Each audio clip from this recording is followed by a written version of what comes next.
আসসালামু আলাইকুম সুপ্রিয় বন্ধুরা, আজ আমি আপনাদের দেখাবো মৎস্য চাষিরা ঘেরের মূল মাছ ধরার পরে উৎসুক জনতার মাছ ধরার লড়াই।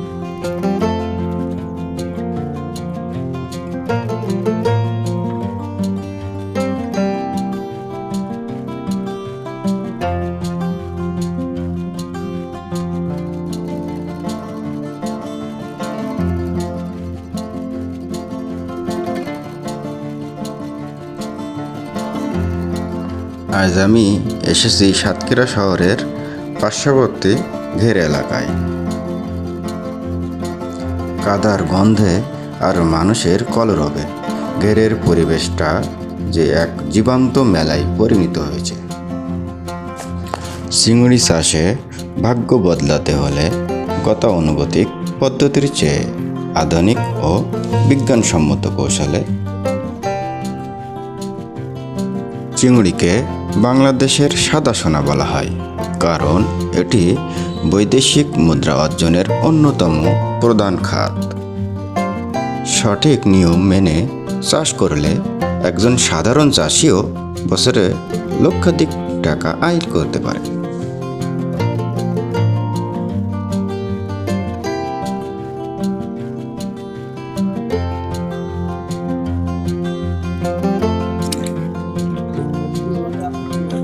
এগুলো হচ্ছে মানে এই শোল মাছ। এগুলো শোল মাছের বর্তমানে আপনি কেজি পাচ্ছেন কেমন? কেজি এখন সেটা পাইকারি মানে বিভিন্ন দামের, সাইজের? হ্যাঁ সাইজের অনুযায়ী বিভিন্ন দামের। এটা কি মাছ? বড়টা? বড়টা হচ্ছে আপনার রুই মাছ। রুই মাছ। আর কি মাছ আছে? আর এখানে আছে মৃগেল মাছ আছে, এটা মৃগেল মাছ, আর কিছু ট্যাংরা আছে নিচে ছোট। এই যে তেলাপিয়া দেখতে পাচ্ছি আমি। হ্যাঁ,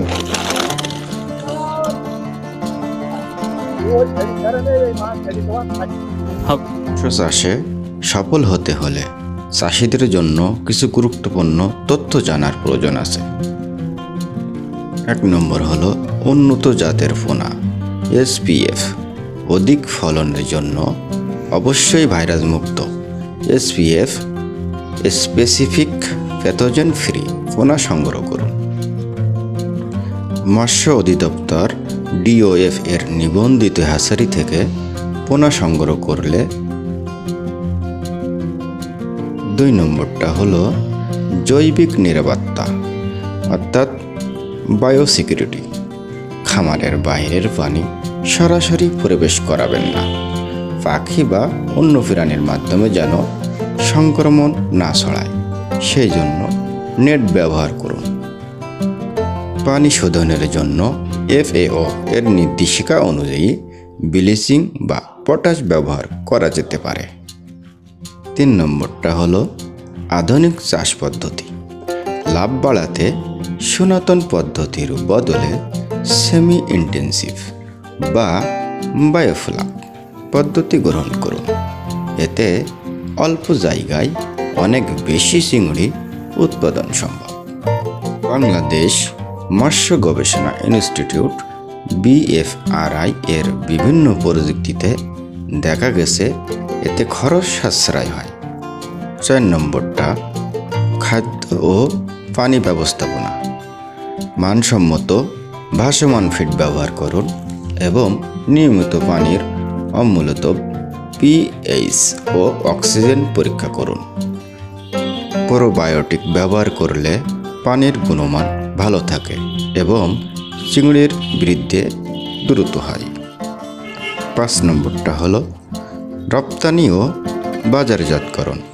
বিশ্ববাজারে বিশেষ করে ইউরোপ ও আমেরিকায় ব্ল্যাক টাইগার চিংড়ির ব্যাপক চাহিদা। ন্যায্য মূল্যের জন্য মধ্যস্থভোগী এড়িয়ে সরাসরি ল্যান্ড সেন্টার বা রপ্তানিকারক প্রতিষ্ঠানের সাথে যোগাযোগ রাখা লাভজনক। মৎস্য চাষে লাভের পাশাপাশি ক্ষতির দিকও আছে। মৎস্য চাষের প্রধান ক্ষতির দিকগুলো হলো অপরিকল্পিত ও অধিক ঘনত্বের চাষ, অনিয়ন্ত্রিত অ্যান্টিবায়োটিক ও রাসায়নিক ব্যবহার এবং পরিবেশগত বিপর্যয়।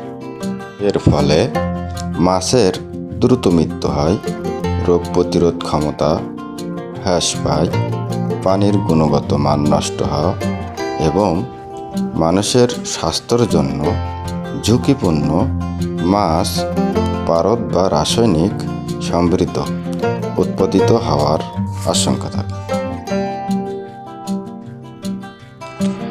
সঠিক ব্যবস্থাপনা ও পরিবেশ বান্ধব পদ্ধতি অনুসরণ না করলে মৎস্য চাষ লাভের চেয়েও লোকসান ও পরিবেশগত ক্ষতির কারণ হতে পারে।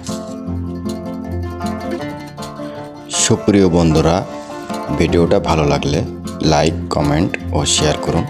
আর এমন অসাধারণ শিক্ষামূলক ভিডিও পেতে আমার চ্যানেলটা সাবস্ক্রাইব করুন। সবাই ভালো থাকুন, সুস্থ থাকুন।